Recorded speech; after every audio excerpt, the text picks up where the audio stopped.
Hello, traders. It's Andy with Trade Ideas. It is January the 24th on a Wednesday.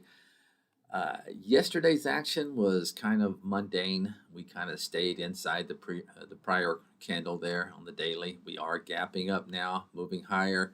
We'll see what happens. I think a lot of it is probably Netflix earnings and a few other earnings out there. Earnings can be difficult. I'm still going to kind of focus on the setups. I will take a look at an earnings call every now and then. As a matter of fact, I have one this morning. Let's just dive in. And I'm going to talk about that right now. Is the APH, and I'll be watching this. And the reason is it's could be a gap and go. It's gapping up above this 100, which is a psychological level.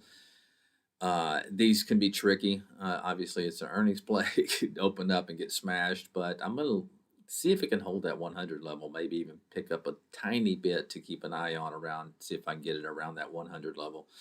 But be careful, but that could have the potential for just a gap and go there really quickly in that APH.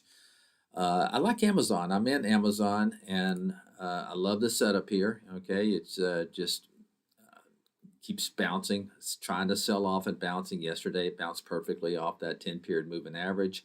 It's gapping up here to a monthly high, still far from its all-time high, but that's one I'm looking maybe to add today.